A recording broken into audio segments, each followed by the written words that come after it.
Ladies and gentlemen, children of all ages. If you follow basketball, you know Showdown Hoops. So this is really good right here. Good evening, ladies and gentlemen, boys and girls all over the world. Y'all know what time it is when y'all see me. It is Chilltown Hoops. And we have concluded our season. But as you guys know, as all of you know, when the regular season ends, this is when the actual season starts. But I don't want to get into that just yet. I don't. What up, Classic? I don't want to get into that just yet. What I want to get into is I want to get into what we witnessed. And what we witnessed was bittersweet. What I mean when I say that is we got entertained and we got the pleasure of seeing we got gifted a 7-game series, a series that I thought would be over, right? A series that I thought would be over in 5 games. I thought Oklahoma City was walking by these dudes in 5 games. I thought everything that Indiana was awesome at, everything that they knew how to do, or everything that they capitalized on, Oklahoma City had accounted for that. Everything. Only to find out that Indiana, one, plays all 48 minutes. They don't play 37 minutes. They don't play 35 minutes. They don't play 42 minutes. They don't play 46 minutes. They play 48 minutes of basketball. Last night is evidence of that. They play the entire game. There is no let up. And we got gifted 7 games only to get to game 7, right? Only to get to game 7 and it be anticlimactic. Why? Because Tyrese Halliburton started the game out phenomenally. He had 9 points in the first 3 minutes. He came out like he was not going home without giving it everything. Now, any of you guys know me. Any of you guys know how I feel about calf injuries and how I feel about heart and how I feel about issues with your heart. I don't play with those two things. I do not. If you tell me that there's something wrong with his heart, sit down until we get to the bottom of it. This isn't one of those, well, just let him play through it and it's not that big of a deal. No. Let's get to the bottom of it. Once we get to the bottom of it, then we'll put him out there, because the last thing I'm trying to hear is you passing out on national television and dying. Nope. Which was why Pat Riley wasn't trying to hear Chris Bosh going back out there. He wasn't trying to hear. No. So now we get this calf injury with Tyrese Halliburton. Same thing happened last year with Giannis. The exact same thing happened last year with Giannis. Only Milwaukee was smart enough to go, you know what? You chill out, my man. Nah. Because what we're not doing is we're not losing you. That's not happening. We're not losing you. So you go sit down, and we got some time to get this thing together. Because the last thing that we're going to do, the last thing that we're going to do is have you go out there, snap that Achilles in your prime, by the way. In your prime. Giannis is 30 years old. In his prime. He'll be 30 years old this December. I'm sorry, he just turned 30 years old this December that just passed. In your prime. And now not only do we lose you for the rest of this season, we're probably going to lose you for next year too. Nah. I'm not trying to hear that. So he goes out there and he snaps the Achilles and he's done for the rest of the night. And the Indiana Pacers find themselves in a dogfight. The Indiana Pacers and they make a game of it. They was up by 1 at the half. But what I want to do is I want to make sure that we don't, with Tyrese Halliburton's injury, I don't want to get away from the most important thing here. This Oklahoma City team was fantastic. This is a damn good Oklahoma City team. They had one of the best net ratings of all time. They were the best team in the NBA, wire to wire. From the beginning of the season to the end of the season, they were the best team in the NBA. And I don't think that, and I don't think that it was a question. They were the best team in the NBA. This kid, this guy in my chat, Noman, just so you know, Noman, they would have smoked your Warriors. They wouldn't have beat your Warriors. They would have smoked you. With Curry being healthy, they would have smoked y'all. But anyway, they were the best team in the NBA, wire to wire. With them losing Chet for almost 3 months. I'm sorry, over 3 months. They didn't get him back till after the All-Star break. That's 2/3 of the season. That's 2/3 of the season. That's already over when they get him back. 2/3 of the season is already over. Then they lose Hartenstein early in the season. He breaks his hand. He's out for 2 months. They lose Alex Caruso. He's in and out of the lineup throughout the course of the season. 30 games he missed. And they still managed to win 68 games. You know why they still managed to win 68 games? Because they had one of the best defenses in NBA history. They had a great coach who I cannot, on any level, will I ever question Mark Daigneault as a coach. Because I thought that he did a great job with this unit this season. And him matching wits with Rick Carlisle this year was incredible. That small ball lineup, to the double big lineup, to the triple big lineup, when he went at it with Denver. And when he went at it with Coach Adelman. Nobody had done that. I got Joker on the other side, and I go to the triple big lineup. I go with Chet, I go with Hartenstein, and I go with Jalen Williams. That's pretty impressive to do that. Pretty impressive. What's up, Julius? That's pretty impressive to do that. To stick with Lou Dort, who is undrafted, to stick with him. This is your starting two guard, right? And they actually moved him to small forward because he was a versatile defender. And it was fantastic. What up, Lee? And it was fantastic. Fantastic. This team won 68 games. One of the best transition offenses in the game. The best defense in the league. And you guys know how I feel about the Cavs. You know how I feel about Orlando. The better defenses in the game. They were the best defenses. They were the best defense in the league. And it was like this. Like it wasn't a question who the best defense was in the league. And it was that because of how much further along they were than everybody else and how on a string this defense was and how they covered for everybody. Their communication was flawless. Not only was their communication great, the way that they shot gaps, in addition to them shooting gaps, their one-on-one defense, their recovery when they got beat. And when they get Chet back, their rim protection improved. Their rebounding, which is what nobody really talks about nearly as much as you should, how much better they were as a rebounding team because they gang rebounded. And they had their flaws. Their half-court offense can improve. I watched SGA not just in this series, but throughout the course of the playoffs, and I do think that they need to upgrade that offense because I catch SGA standing around watching a lot. I do. There's not a lot of off-ball action with him. Not a lot of screening. Not a lot of slips. Not a lot of curl cuts, dives. I catch him watching a lot, and I think that the offense needs to be upgraded in that aspect. I dig the one-on-one stuff that they do. I love that. I won't ever argue that. I dig the one-on-one stuff that they do. But when you have guys standing around and watching, that's how your offense gets stagnant. That's how your offense ends up slowing down. Because that's not difficult. That's not difficult to guard when you got your main scorer. One, he's ball watching. And if he's ball watching, what is he not doing? He ain't moving.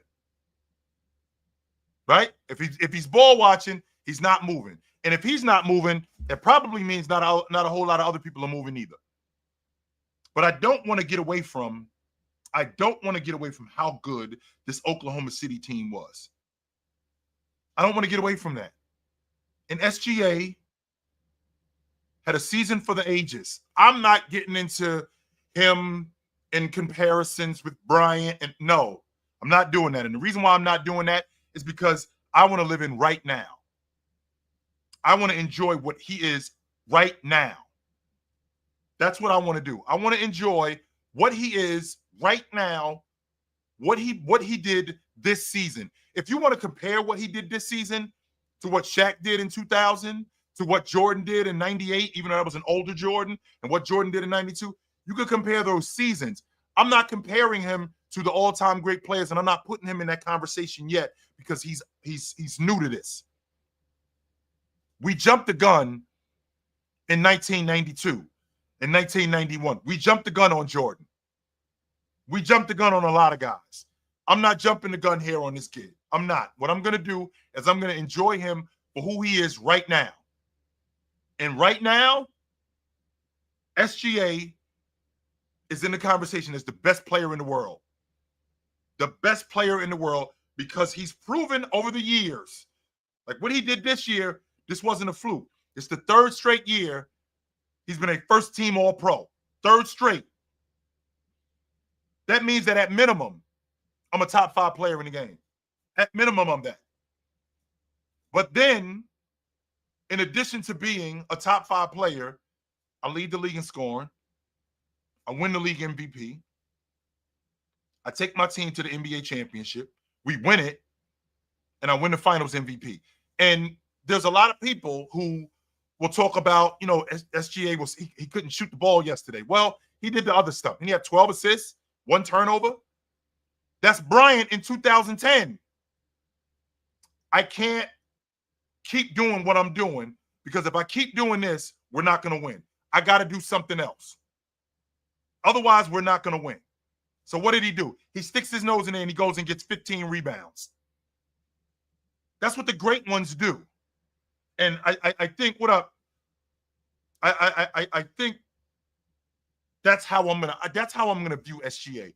I'm not talking about SGA like all the all-time greats yet. No, I'm not getting into that. And the reason why I'm not getting into that is because those conversations, I don't think he belongs in them yet.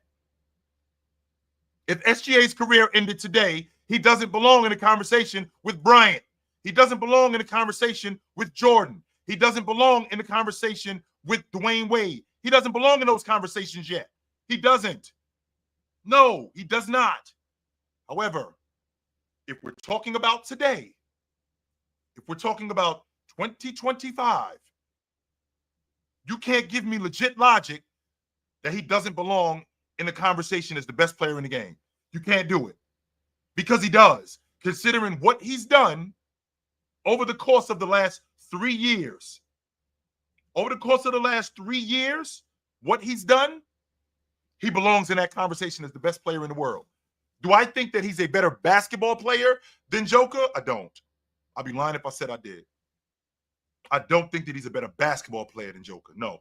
However, I don't think that I don't think that it's ridiculous when you add in things like his ability to score, what he does on the defensive side of the ball, how he affects winning. Because I'm on record saying, what up, Harvey? I'm on record saying earlier this season that I thought SGA was the league MVP. I don't think that there was a guy this year who affected winning more than SGA. I don't think that there was anybody, and that includes Joker. That includes Giannis.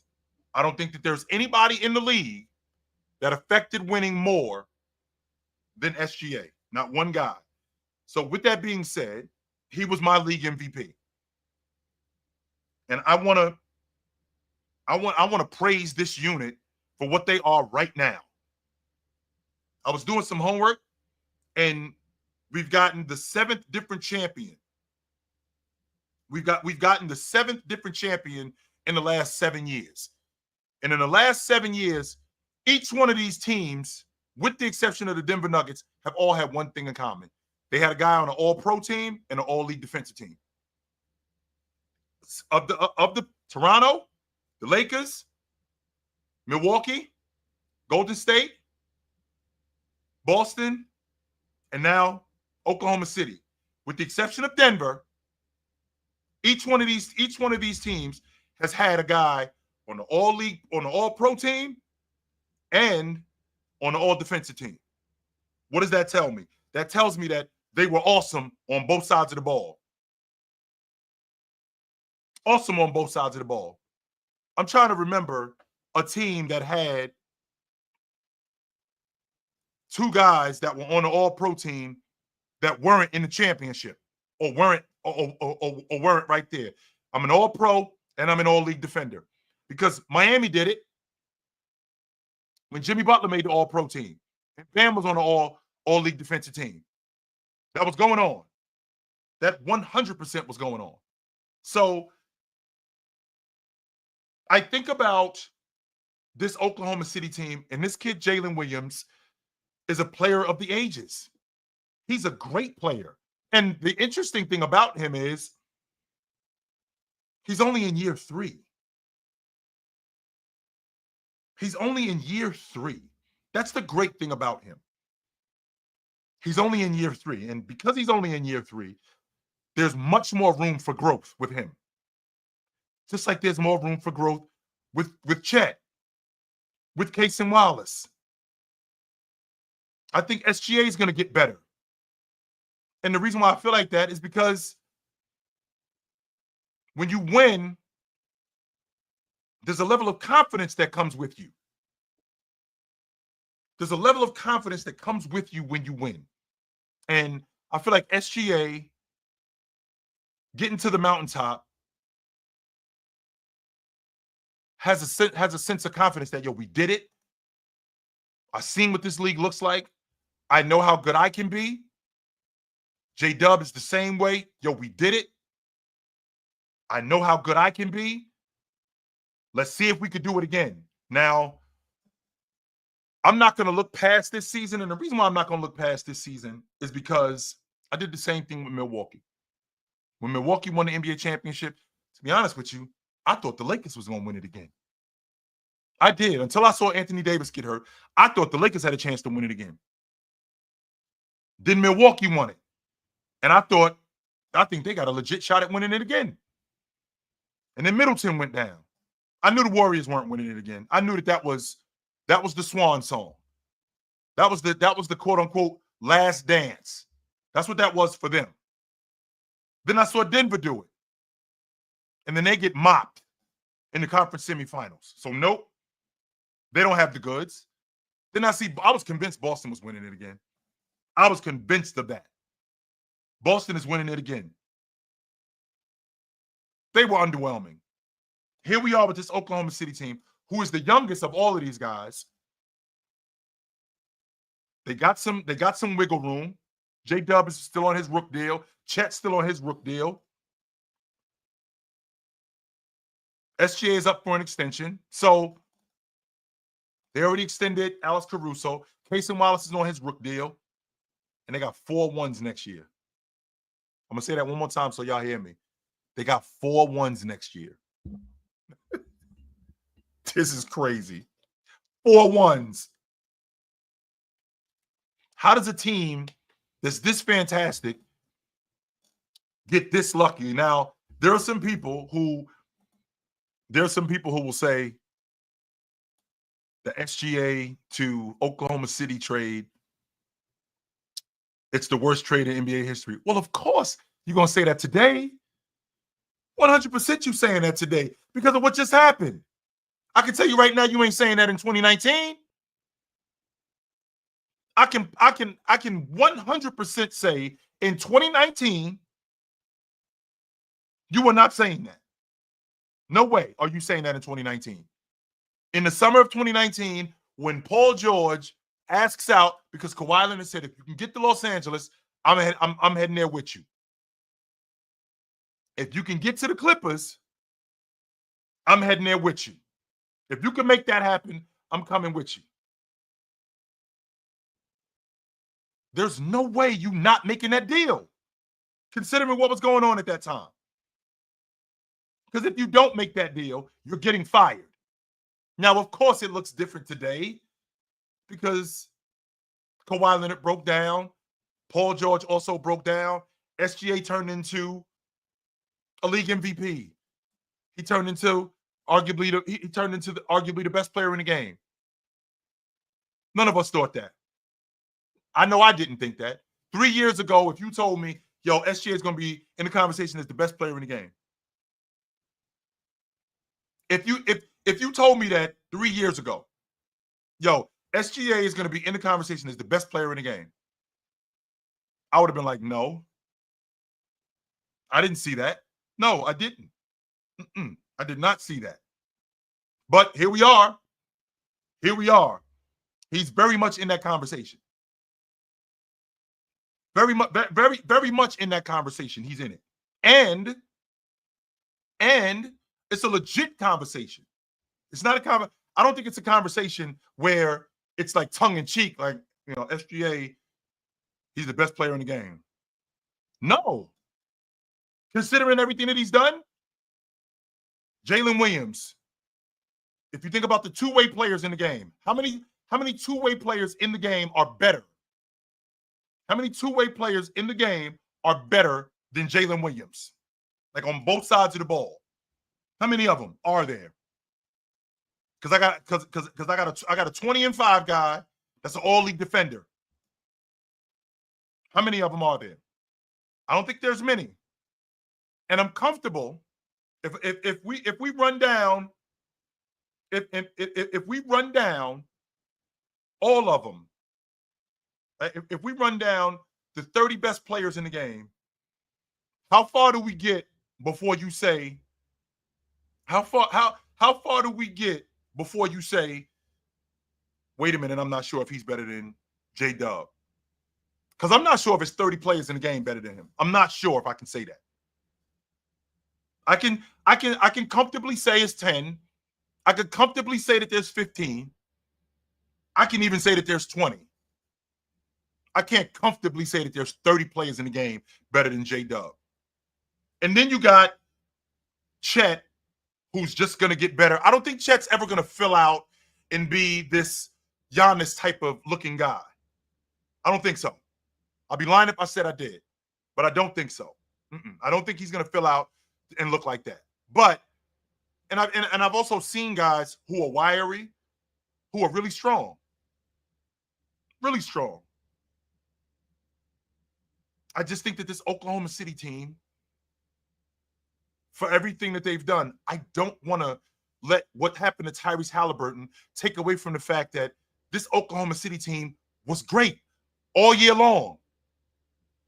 All year long. They were fantastic. They were the best team in the league, wire to wire. I had them and the Celtics in the NBA Finals. Before the season started, I had Minnesota, and then I switched up because Minnesota looked like they weren't going to make the playoffs. And I switched up to Oklahoma City. They started rolling. Next thing you know, they end up seeing Oklahoma City in the West Finals, mopped them right out of here. They've been the best team all year long. All year long, they've been the best team. Even if I did have somebody to start, they've been the best team all year long. No doubt about it. So I want to make sure that I don't go away from how good this Oklahoma City team is. I don't want to do that, man, because I feel like I feel like it's a disservice to them. I'm not trying to hear any of you guys try to sell me on the for lack of a better term. I'm not trying to hear any of you guys sell me the bullshit about hospital rings, because we ain't say that about Isaiah Thomas when Magic got hurt. We ain't say that about Jordan when Byron Scott and James Worthy went out the lineup. We didn't say that then. No, we did not. We did not say that. No, we didn't. Hell no, we didn't. Nope. We didn't say that about Tim Duncan in 2014 when James got cramps and he couldn't play in game 4. We didn't do that. Right? We didn't do that. We didn't do that with the Warriors in 2015 and call it a hospital ring. We didn't. Even though Kyrie Irving and Kevin Love were out of the lineup. We didn't. They were the champs. So I'm definitely not doing that with this Oklahoma City team. They were the best team in the league. The best. And there's no way that you can sell me that Tyrese Halliburton, who throughout the course of the series, or not just this series, the season, none of you guys were in here talking about Tyrese Halliburton like that. None of you were. None of you were doing that. But now, Tyrese Halliburton in Game 7, he gets hot, and, yo, he's changing the trajectory of the finals. They were going to beat these dudes. Let's chill out. I think it would have been a different game. I'm not going to argue that. I will not argue that point. I think it would have been a different game. 100% I believe that. It would have been a different game. But let's chill out. Let's chill out on the idea that Tyrese Halliburton is throwing this unit on his back and he's taking them to the promised land. I want to chill out on that. I do. I just want to recognize what I want to do is I want to recognize who Oklahoma City is and how awesome they were as a team and how good they were from start to finish, what SGA did under the circumstances. Nobody else had to do this. Nobody. Jalen Brunson didn't lose Cat for 3.5 months. That didn't happen. That didn't. Luka got traded. And I saw what happened. Right? I saw what ended up happening when Luka got traded. And it looked great. There was a stretch with him and James where they climbed all the way up to the 3 spot. And I'm thinking to myself, is there anybody that wants to see this Laker team? And then they flamed out. SGA didn't. This Oklahoma City Thunder team, throughout all the trials and tribulations, didn't. And what we have to, I'm not saying that it's a good idea. We have to recognize who these guys are. J-Dub, year 3. Chet, this is year 2, by the way. He didn't play his first year. This is year 2 for Chet. Case and Wallace, year 2. They had a bunch of kids over there, and they win in the NBA championship. That is not easy to do. In fact, that hasn't happened. The last team to win with a bunch of young guys on the crew was in 77 with the Blazers. We saw this Oklahoma City team in 2012 get to the NBA Finals with a bunch of kids and got mopped out of the finals in 5 games. They literally got the door shown to them. Grab by, when you see a bouncer grab somebody by the back of their shirt and bounce them out the club. That's what the Miami Heat did to that 2012 Oklahoma City team that was filled with kids. Get these dudes up out of here.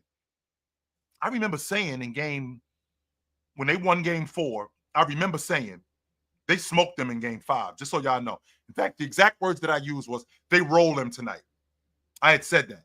But with that being said, this Oklahoma City team, everything that they've overcome, not just everything that they've overcome, how good that they've been with Coach Dagnall. This team is fantastic. And SGA is fantastic. SGA is not good. SGA is fantastic. And he deserves to be in the conversation as the best player in the world, considering everything that he's done that led up to this. I'm not one of these guys that buys into the logic that you do something one time and now you're here. No, it's a process. That's why I talked about Jason Tatum the way I talk about him. Because when you first team All-Pro for 4 years, that's half the decade, almost. That's half the decade that I'm a top 5 player. So if he does what SGA did rolling through these playoffs, if he does what SGA does rolling through these playoffs, we got to start talking. We got to start having a different conversation about him. What I'm not doing, though, I ain't doing this. Nope, I'm not doing that. Let's chill out on that. No, I ain't doing that. He doesn't belong in that conversation yet. He's still got work to do. He's still got a lot of work to do before he's in that conversation. Let's chill out on that. That's why I'm making sure that I don't go over the deep end. That's why I'm staying right here. I'm staying present in 2025. That's why you don't hear me talking about who's better, 2025 SGA or 2002 Brian. No, I don't think so. I'm staying right here. Right here. Like this right here, for example. Does SGA deserve to be in top 10 point guard all-time conversations right now? No, he doesn't. No, he doesn't.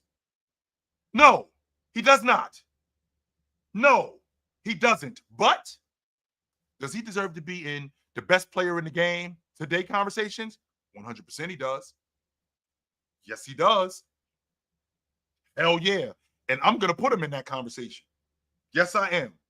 I'm definitely going to put him in that conversation. Since we're on the subject of best players, KD has ended up in Houston, which I'm still blown away by the fact that the Rockets was able to keep Amin Thompson, Jabari, Tari, and Sengun. They were able to keep all four of those guys. All four of them. Incredible. All four of those guys, they were able to keep them. And keep their bench. So Reed Shepard's still there. So Reed Shepard is still there. They're going to end up re-signing Fred VanVleet. And I'm on record. I said this earlier. I want to give the ball to Amin Thompson. That's what I want to do.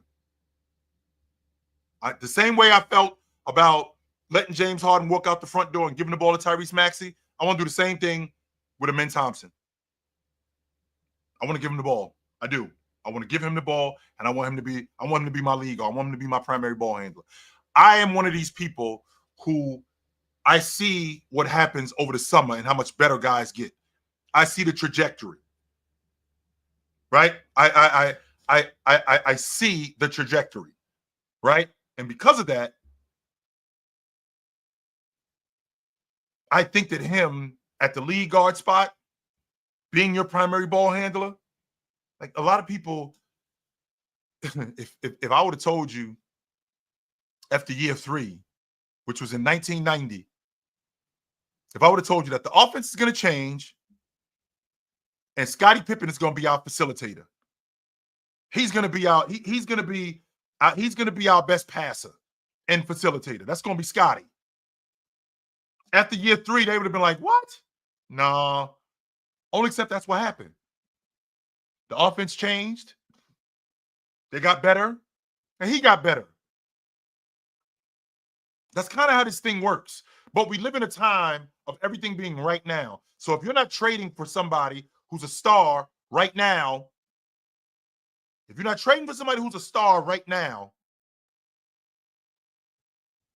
you're making a mistake. And I understand. I definitely understand why teams are doing what they're doing. I'm not going to argue that point because, again, we live in a space today where there's so much parity. So a team that's close immediately is thinking, well, yo, we are a 2-guard away from really challenging in the Western Conference. We are small forward away. We are bucket getter away. We are rebounder away from really challenging in the Eastern Conference. So for the Houston Rockets to be able to hold on to those 4 guys, and in addition to holding on to those 4 guys, they can also get Kevin Durant, who I think KD got, if I'm being honest with myself, I think KD got 2 more years at this level. 1, maybe 2 more years at this level before he starts to really slow down and it's over. So they didn't get KD. So I want to make sure that we're clear, guys. They didn't get KD to make the playoffs. Remember what the Rockets were last year. The Rockets were this season. They were the number 2 seed. They won over 50 games. I thought that they would be good this season. If you guys can recall, when we had a conversation before the season started, that I thought the Rockets would be a top 5 seed, right? I thought that the Rockets would be a top 5 seed. With me thinking that the Rockets would be a top 5 seed, that's what I thought that they would be. I didn't think that they would be 2, not a top 3 seed. I was thinking 4 at best, but definitely 5. No lower than 5. But to be the 2 seed, I was like, wow. And they were looking to build on that. So if I'm if I'm bagging KD, I'm not bagging KD to be the 2 seed again and get bounced in round 1. That's not why I'm bagging KD. I'm bagging KD because I think we can win it. I look at Oklahoma City and I think that we are a bucket getter away from really challenging in the Western Conference. Not a bucket getter away from making the playoffs. I think we're a bucket getter away from challenging in the Western Conference for the Western Conference championship. I think we are. I think we're that close. That's what I think we are. So we make that move for Kevin Durant, right? We make that move for Kevin Durant, which, if I'm being honest with you, I don't love it. I don't hate it neither, though. I love the fact that they were able to hold on to those guys. The reason why I don't love it is because the KD experiment, I've seen it already. And since he left Golden State, it's ended poorly. It has not ended well. It has ended poorly since he left Golden State. It's ended bad. So there are some people who will tell me that, well, not Houston, I'm sorry. It wasn't his fault with Brooklyn. It wasn't his fault. I mean, injuries are what derailed them in Brooklyn. He was a toe away from going to the NBA Finals because they would have beat Atlanta, even though Kyrie Irving was still hurt. And then if they beat Atlanta, they would have beat Phoenix with James Harden being hobbled like he was. But then we move to Phoenix, where, I mean, they were scorching hot, and Devin Booker was great in the playoffs. And with that being said, that turned into a disaster. So now here we are, right? Now here we are, and he's going to Houston with these young kids. He's the vet. They need a bucket getter. If he can give them the buckets that they need, right? If he could give them the buckets that they need, and they are just as good defensively, Houston is looking at this like, we got a shot. What he did, we got a shot. So I think we're gonna find out. I don't expect anything less in Houston than the semifinals at worst. They got to get out of round 1. If they don't get out of round 1, this thing was a disaster. That doesn't even account to if they miss the playoffs.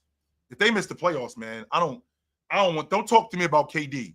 Even though I'm already out on the KD experience, but if they miss the playoffs, man, please. I can't see them missing the playoffs, though. I can't. So, but I want to talk to you guys. I do. I want to talk to you guys, and I want to recognize what the Oklahoma City Thunder have done as an all-time great team. And Kevin Durant getting traded to Houston. What up? Yo, what up, Chill? What up? What up? What up? Yeah, man. Congrats to OKC, man. They did it. SGA right now, he's definitely the best player in the world. The only person who I would have considered putting in that conversation with him would have been Tatum, but Tatum tore his Achilles. So now I think there's a sizable gap between SGA and the rest of the league. And then in regards Why to is it? Whoa, stop right there. So why is there a sizable gap between him and Joker? the reason there's a sizable gap between him and Joker is because I think that offensively, SGA can match what Jokic produces offensively, and then there's a sizable gap to in the defense because SGA is amazing on defense. I love his playmaking on defense, the way he's able to get steals, the way he's able to get blocks in transition. And I think with him being able to provide so much offense and that level of defense, I think that separates him from Jokic, which is why they were able to win 68 games win a championship and become the youngest team to do that in 48 years. I don't think you can't have a 68 win team with Jokic because he doesn't provide that level of defense. You can win a championship, but it won't be that dominant because he lacks on that end. And then Interesting. in regards to him and Mm. Giannis, the separation with him and Giannis is that Giannis can't make free throws at the level that SGA provides, and Giannis can get to the rim good, but if he's not making the free throws at the rate SGA is making, then I think that's a huge gap between him and Giannis, and it just SGA in the mid range as well. Giannis can only finish at the rim, so I think that's what separates him from the rest of the players in the league. Is So how we good. clear. So we clear. Giannis shot the best in his career in the mid range this season. He Right, has not shot in the mid range this and even season Giannis the best, anywhere, but the best anywhere close to what he did in the is past. That's nowhere number near one. SGA. Number two, he did win the NBA championship. He did do that. So I don't want to leave that part out. So I think the idea of there being a sizable gap between him and Giannis, I mean, for the third straight year, I'm 30, 12, and 6 on 60%. And I'm not just scoring at the rim. He scores in the mid-range. He scores in the mid-post. One of the better facilitating bigs in the game. And he's still a damn good defender. Still, I think he's a better defender than SGA. But I love SGA on defense too. I'm not going to argue that point. I love SGA on defense. As far as Joker, I think there's a gap between Joker and SGA on the offensive end. I think Joker's playmaking is sizable just as a player, but I think SGA contributed more to winning this year. That's why I still think that there's a conversation. However, somebody brought something to my attention earlier, which without this championship, Joker is very much Joel Embiid. He's David Robinson in the 90s. That's essentially who he is without winning the championship. But I can't do that because he did win it. So I can't leave that part out. He did win it, and when he did win it, he was putting together a resume previous to that warranted him to being the best player in the world. Just like SGA, when he won the NBA championship, he put together a resume that warranted him being the best player in the world. That's why I feel like there's a legit conversation for him to be in it. I don't think that he clears everybody else, but I definitely think that if you're going to talk about the best player in the world, if he's not in it, then you're wrong. Right, yeah, I don't want to disrespect Jokic either, but the reason why I think there's a gap between SGA and Giannis and Jokic is because I think that SGA has a higher impact on winning. This is the second year in a row that OKC had the number one seed in the West. And Yep. then this year, not only did they have the number one seed, they won 68 games. That's insane to me. And I think the two game sevens that they had in the playoffs, I think that actually is going to help them in their dynasty because they were such a young team. In the playoffs, you can easily give up and lose hope. I think the Cavs thought that the playoffs was going to be easy until they got to the Eastern Conference Finals, and when they got hit with adversity, they weren't able to overcome it. But for me to see OKC get hit with a 7 game series in round two and in the finals and still overcome that being a young team, I have no doubt that they're going to be a dynasty. I wouldn't be surprised if they are the next team to three-peat after the Lakers. As long as they got SGA and J Dub and Lou Dort, but mainly SGA and J Dub, I think they can definitely three-peat because they won so many games this year without Chet and Ihart. I think that SGA and J Dub is what fuels that team. And I also wanted to talk about J Dub. I think you guys were tripping this morning. J Dub is definitely a top 10 player, and he's better than KD by No way. far. No There's way. no You comparison with him. can't give me 10 players. You can't give me legit logic that he's a top 10 player in the game today. How? But chill, because for one, his speed. Whenever he has the ball and he's going to the rim, chill, he's hard to stay in front of again to the rim. Okay. Whenever he gets to the rim, he's a great finisher. I don't see him Sure. miss too many layups. Yep. And that's valuable in this league. When you can get to the rim like that and finish, that's very valuable. And then with the level of defense he provides, so you telling me I have a 6'5" guy with long arms that's very Yep. fast, can get to the rim, and he's a great defender, and that's not top 10 in this league?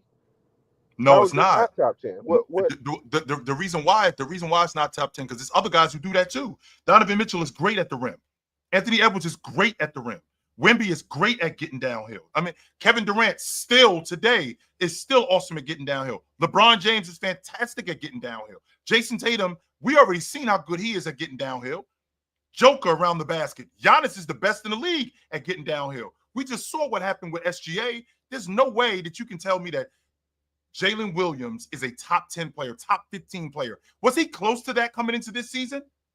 No, he was not close to that coming into. Then how do I jump from? Let me ask you a question. Where are we with Jalen Williams in October? In October of last year? 2024, season has just started. Where are we with Jalen Williams? I thought he was probably, I would have said like top 20, top 25. So 20 players. So you can comfortably have a conversation with him with 20 players. So let's see. I already got the 10 players. So Joker, Giannis, SGA, Tatum, AD, KD, James, Mitchell. But chill, even Curry. with your logic, you said that SGA was at least top 5 because he made All NBA first team 3 straight years. He played himself into that. J-Dub made All NBA third team this year and an All Defensive team. So doesn't that automatically put him in the position? No, it doesn't. It doesn't automatic because he just did it this year. So he was playing like a top 15 player. That has to be sustainable. That's not something that you just come in and go, I'm automatically a top 15 player. No, I played like that. The great ones continue to do that. Now, if he continues to do that, now we can start having a different conversation about him. But to do that one time, I mean, again, none of us, and I have to tell you, Classic, none of us thought in 1994 that Latrell Sprewell, who was first team All-NBA in 1994 when Jordan retired, was a top 10 player in the game. None of us thought that. None of us. And by the way, that's the only year he made the All-Pro team. He never made the All-Pro team again, ever. So there's a resume that you have to build up in order to be in that conversation, in my estimation. I've always felt like that. So, but good to talk to you, brother. I appreciate you. I know where to find you at. Absolutely. All right, man. You have a good one, Chill. Yes, sir. What up? Yeah, what's good, Chill? What's up, brother? Yeah. Yeah, what we're talking about right now, sometimes you in the moment. You understood exactly what was going on. I don't want to shift the subject too much, but about this whole McConnell thing and stuff like that. Look, what makes you great is you can do it over time. If you can do that, what you did over time, nobody's saying you can't score 50 points, you can't score 60 and stuff like that. We already know exactly the reason why. I'm not. If McConnell was that good, he'd be on some Supermax. And yeah, he's take it not, a step further than that. 2 cents. 2 years ago, how was we talking about TJ McConnell? 2 years ago, man, bro, he JJ Barrera to me. You know what I'm saying? I'm like, stop it, bro. Some people like to say, now all of a sudden he's better than an All-Pro point guard. Right? I'm like, that was highly disrespectful. But you got to understand, when you talk to younger guys, I mean, that stuff that they saying is like, man, Martin Luther King really ain't do nothing. That type of stuff, man. You just got to let people go with what they saying and keep it moving, because they coming from a different frame of reference. Some of these people don't even know the people that you're talking about or was old enough to understand. YouTube ain't no do it. But yeah, I'm going to your OKC real quick. Go ahead. I will say this to you, 2 cents. What it reminds me of, you ever been with your lady and, you had a good time and you're emotional and you probably said some shit and thought about it later on. Like, I don't know if I should have said that, but I was feeling really good. I had a couple of drinks and, I was just in the moment. And later on, you kind of came down off that and you was like, I don't know if I should have said that. I was wild. I kind of went overboard. That's kind of like where we are right now with guys like, Jalen Williams and TJ McConnell. I feel like that's where we are right now. Like, once we come back down to earth, like, I think people will see it. Yeah. It's hard to listen to sometimes, because when you know, and I tell you, I live off a theory of this: laugh now, cry later. Or you can humble yourself. See, each time, even the guys that be on those panels, I sit there and watch it. If I did sound bites and cut up their video on what they were saying, how they was in your face and stuff, I'm like, laugh now, cry later. And this is exactly what it happens. Or you can humble yourself. I'm like, okay, yeah, we did win the game. But no, they want to be in your face. Every guy that I seen do it, I look at my girl, I was like, baby, watch what happened to this guy in the series. I don't forget, nor the God forget. I watched what Ant-Man did with the Lakers. I said, baby, oh my God, I wish he wouldn't have did it because I love him. He had like he ain't never seen a basketball in the next series. I know how these things are gonna go and freak accidents and stuff like that, injuries and everything like that. But if you want to laugh now, it's okay. But guess what? You're gonna cry later on the things that you did because all you had to do is just humble yourself, man. Hey, I got lucky. Hey, we won the game. But you can do those type of things and bow out, But that's my theory on that, Chill. Hey, it's good seeing you, bro. You know where to find me at, my man. What up? Before I continue, I just want to let you know, out of respect for your channel, I'm going to refrain for saying certain words and certain phrases that I'm well documented for saying. So you won't hear me say the term asterisk, and you won't hear me say the term hospital rings because I own the goddamn term. It's not some bullshit. No. Chill, Leaf, relax. Do you wait a minute, Leaf. Do you really Relax. feel like that, Leaf? Do you really feel like that, Leaf? You know how I feel. That's all. Well, say it then, Leaf. No, I'm not gonna. Out of respect for your channel, I ain't gonna say that. Let's just. You know what? I want to be positive today because I had OKC winning the shit anyway. But the way that it happened, you know what I'm saying? I'm just like me. Okay. You had Oklahoma City walking right by these dudes in 4 or 5 games. I had them smoking these dudes in 5. But it was a series, and I could gladly say it was better than the last 2 finals that we had. So what happened to Halliburton yesterday is one of the main reasons why I hold on to the sound of your voice. Do not fuck around with calf injuries. You have said that time and time again. Now, the heart shit, I already know not to play with that. But the second that you said calf, all of a sudden my calf started hurting. And I was like, oh, shit, damn. Must have been chill. Must have been something that he said. But I put it to you this way. I go as far as saying, and if you don't want to say it, I will.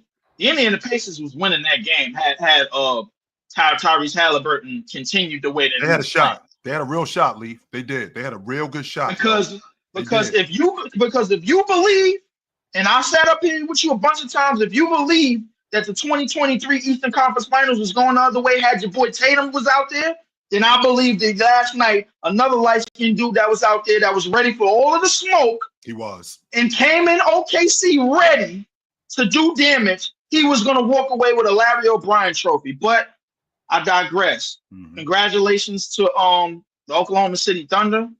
They have finished what I believe is statistically one of the top 5 seasons at a championship from a championship team ever.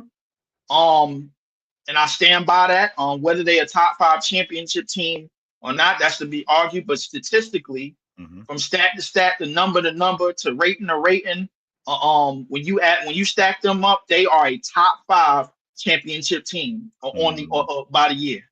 So if you want to do the numbers on it, that's fine with me. You can do it. But I will say that I'm gonna get negative in a minute because you know me. I will say that the Indiana it's a lot of jumping off the top rope, obviously. No, SGA is not the best player in the world. No, J-Dub is not a top 15 player. I'll give him top 20 player to give him some praise. I don't know if it's 30 players better than him. I don't know if it's 30. No, J-Dub is not the best 2-way player in the game. No, he's not. I don't think he's that. I don't think he's the best, but I do think that he's in the conversation. I do think that. No, he's not. I don't think he is. So give me some other 2-way players. Giannis. Okay. Wemby. Okay. Your boy Tatum. Okay. How about I was gonna go as far as saying Bam. I was gonna go as far as saying Evan Mobley. I was gonna go as far as saying Triple J. I was going far as saying Anthony Edwards. I was going far as saying. He could be. So let's just stick with them 7 guys.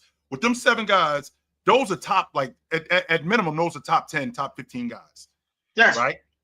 I think that Jalen Williams is a top 25, top 30 player.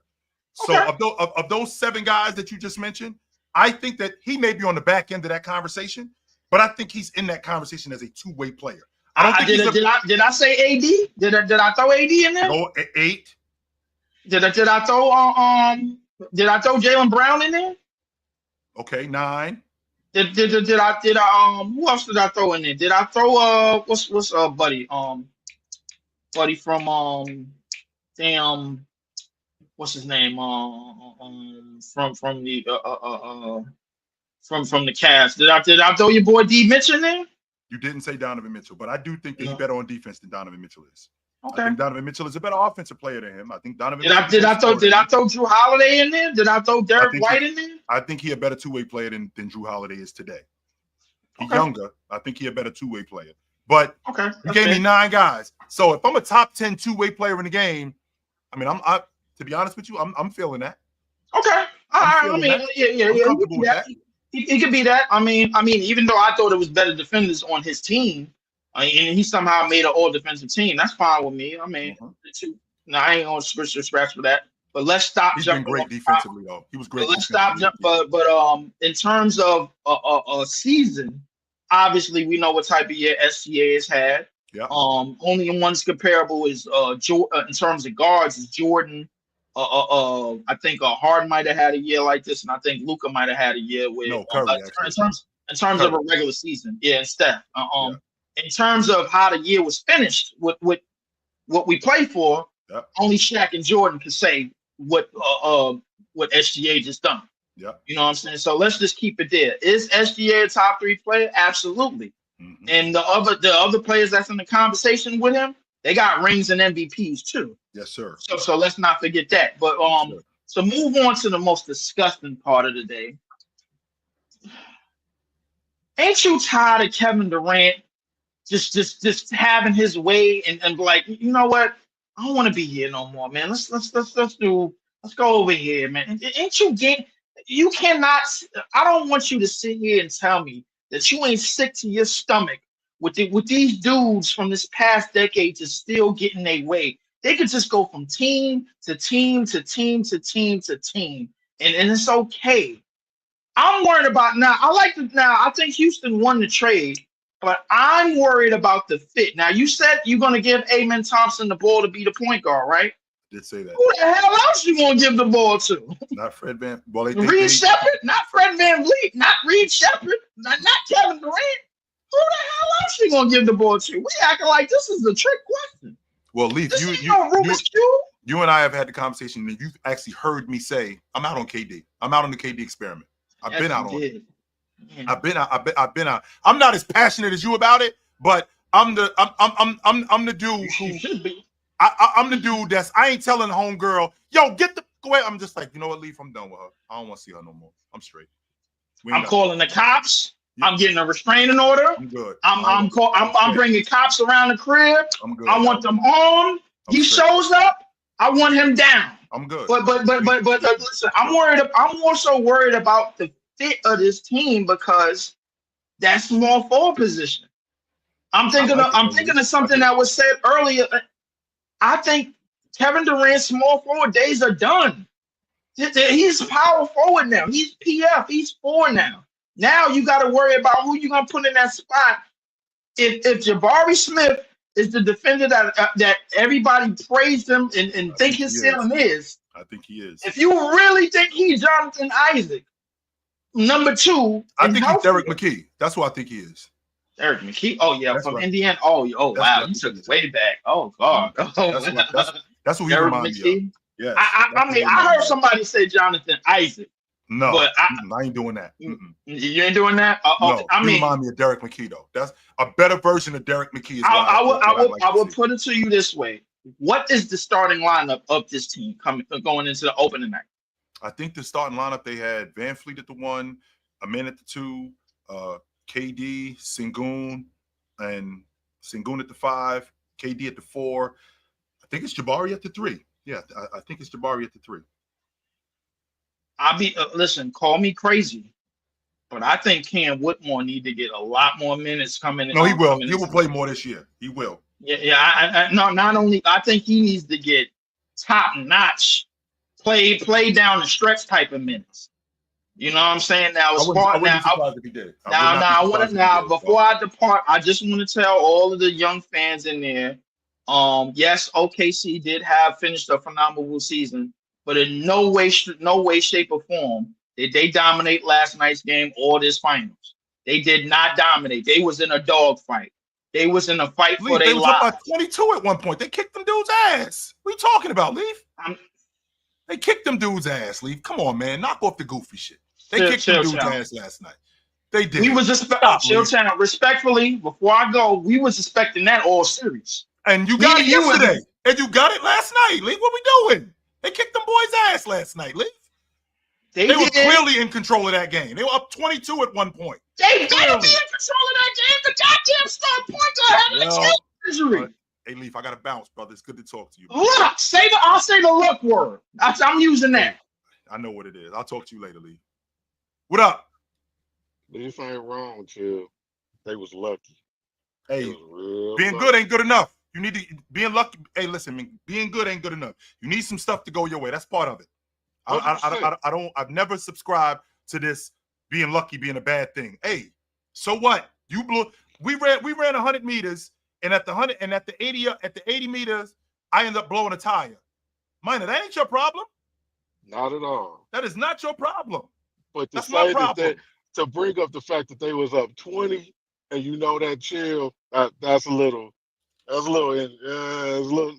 smoky. But I digress. They was up 22. Like you know how hard it is to go 22 in game 7?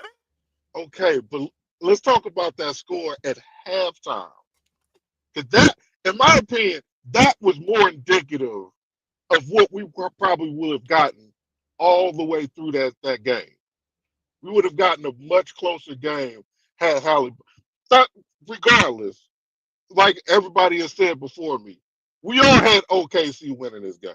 Yeah, we all had OKC winning the series. Shout out to SGA. I know he's considered a foul baiter, but I love his mid-range game. I hope this. I know the league is normally a copycat league. I hope I will see more of a return for him to that.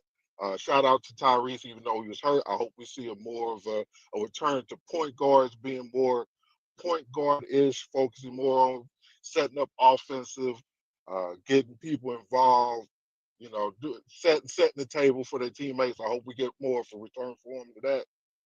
But as far as Kevin Durant go, man, I gotta tell you, Chill, I know you off the Kevin Durant train. I can't. I never liked Kevin Durant. I respect his game. I think he has one of the best games in the league of all time. But as far as the person, and I can separate the person and the player. I ain't never liked Kevin Durant since he left OKC. I don't do that with the whole like personal thing. It ain't 10 players in the game better than. I won't argue that with anybody. No. There ain't 10 players in the game better than him. But man, that was a sucker move. Imagine if after Dominique loses to Bird, he gonna join the Celtics and they rattle off 3 of them real quick. How different are we talking about Dominique with 3 rings? He a top 10 player. Exactly. And that's the thing with Kevin Durant. A lot of people praise that young man for what he did when he was with Golden State. And hey, take full advantage of the opportunity of free agency. More power to him. But it was a sucker move.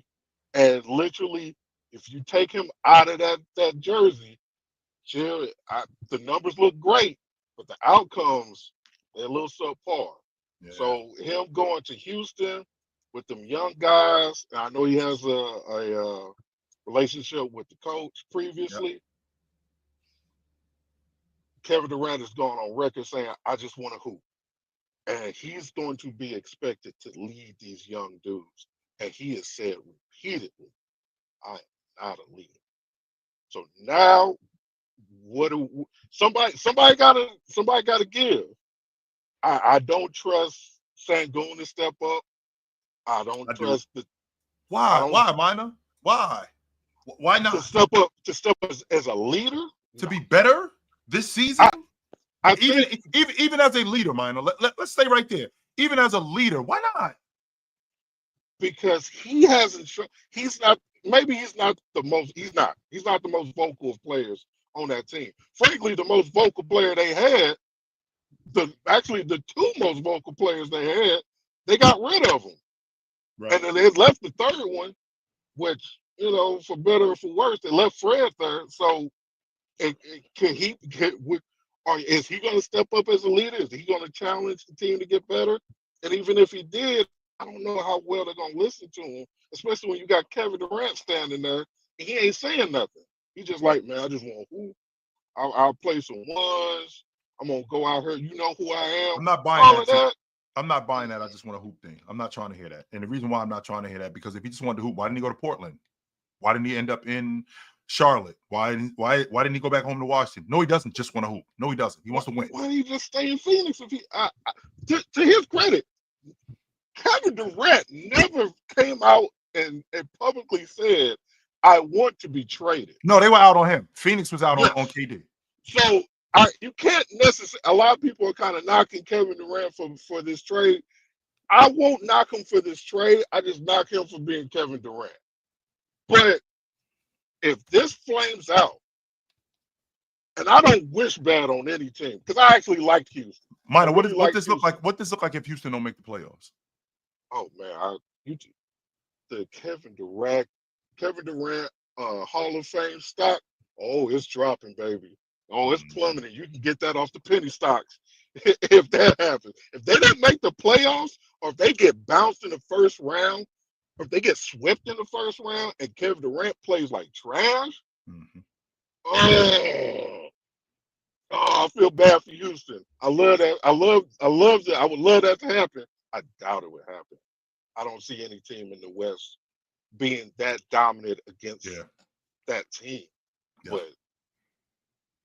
But that's it, man. I know where to find you at, brother. Yeah. This part right here. This just so you guys know, this part right here. This part right here. Phoenix pushed all their chips to the front of the table to get KD, and it was a disaster. Why is this all on KD? That's why I'm trying to make sense. That's why I'm trying to make sense in why Phoenix isn't blowing this whole thing up. Like, why they not moving off book? Why they not, whatever Bradley Beal wants, he can go. We need our draft picks back because we got to start over. You pushed all your chips to the front of the table. You thought you were winning it with KD, Bradley Beal, and Devin Booker, and it turned out to be a disaster. So now you're moving off of KD. There's no reason to hold on to Book. There's no reason to hold on to Bradley Beal. We got to start over. None. We got to start over. What up?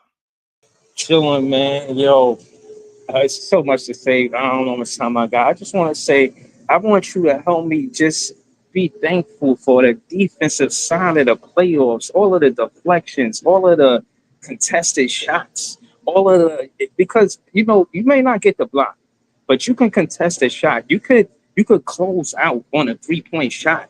You know what I'm saying? You could stop the clock, and now they got only, 2.4 seconds to shoot the ball because you knocked it out of bounds. You know what I'm saying? I'm just thankful for that. You know what I mean? I just wanted to say I'm thankful for the defensive side of it, and I wanted to ask you, Chill, what was your favorite defensive series in this entire playoffs? The best defensive series. I mean, what I saw Oklahoma City do to Memphis was pretty impressive. That was the way that they completely just shut the door on them dudes. That was really impressive. I thought what the Knicks did to Boston was impressive too. To come back from, I ain't gonna lie, I don't like the Knicks, but they did play defense on them. I ain't gonna hold you.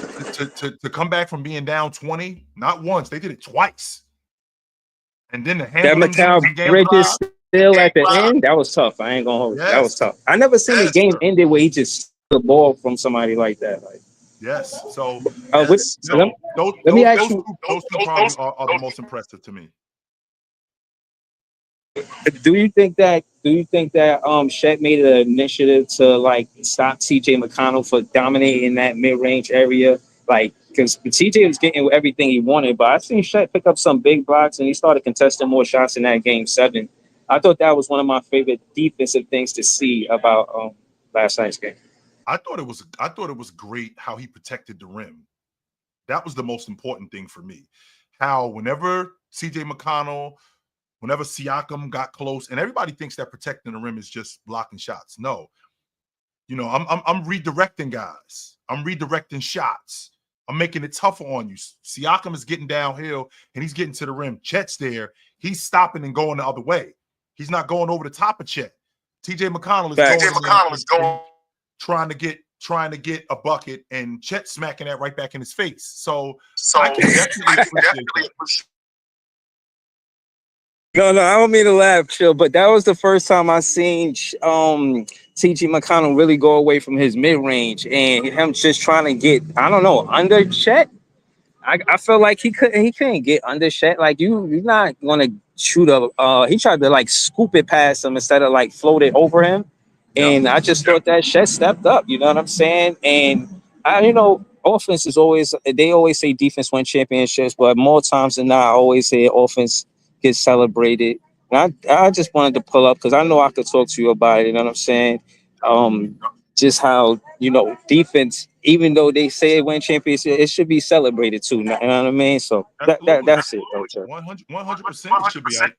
A lot of people don't talk about the championship team more than they talk about what the other team didn't do. I ain't doing that, no doubt. But good to talk to you, Breezy. You know where to find me at, brother. All right. Yep. Like, what's wrong with these people? Like this dude right here. Can you get out of my chat, man? Get out of here. You wasn't doing this shit in March. You wasn't here. You weren't here in March. Get out of my chat, man. Beat it. Get your ass out of here. This dude too.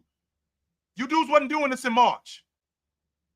You dudes weren't. Now all of a sudden, SGA is miles ahead of Giannis. And fuck out of here with that, man. Get out of my chat.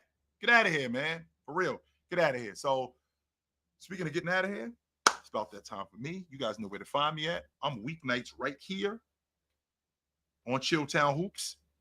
Tuesday nights, me and my man Tony Tone, we do it right here on the Chilltown Hoops Network and the Sports Fluent Network. Weekdays, you can find me on TikTok, 9 a.m. Good Morning NBA. From there, you can find me at 11 to 2 on the panel on the Players Choice Network right here on YouTube. I'm not hard to find, guys. Me and my man Big Ox, we do it on Thursdays and Saturdays, 4 p.m. and 12 o'clock on Saturdays. It's called Chill with Chill. We do that on the Players Choice Network, so I ain't hard to find, man. I will see you guys soon. Until then, put on a suit, drink water, don't drink and drive. Hey, man, call your mother. When's the last time you talked to your mother? Call your mother. I will talk to you guys soon, but until then, take it light. Take it. Absolutely, man. It was good to see you guys today. This was good stuff.